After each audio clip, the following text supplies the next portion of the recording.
Hello, here's a video to show you my method for joining crochet squares from when you're making blankets, for example.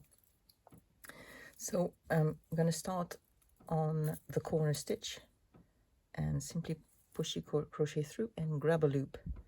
And you're going to be working from the top of the crochet pieces, but you're holding your yarn underneath. So then I'm going to take the other one and go to the matching stitch and again grab the loop from underneath and then pass the second loop through the first. And then you just do that on alternating sides, matching the stitches. So next stitch, grab a loop, pass the second loop through the first. Next stitch on the other square, grab a loop from underneath and pass the first loop through the second.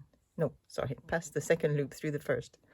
Next side again, pull a loop through and pass the second loop through the first. So it's like making surface crochet really. So you're working your yarns underneath and you're making your stitches on top. But what's important as you're making your stitches is not to do here when you're pulling the second loop through the first, not to do that too tightly, otherwise it'll make your work pucker.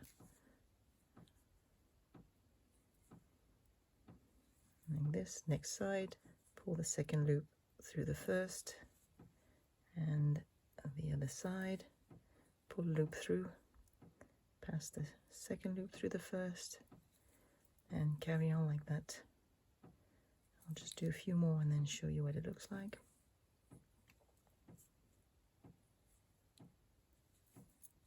I've tried lots of different methods of joining, but I like it to look quite flat.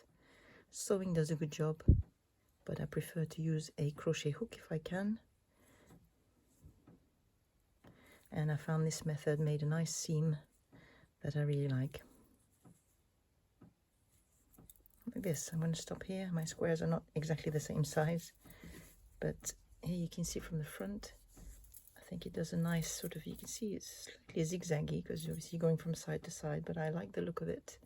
And on the other side, it's practically invisible on the back. So you could even reverse actually and work from the back of your work. If you prefer the look of the underside stitch, you could work from the back and then you'd have this sort of seam on the front of your work. So that's it. That's the method I use for joining squares for making blankets. See you next time. Bye-bye.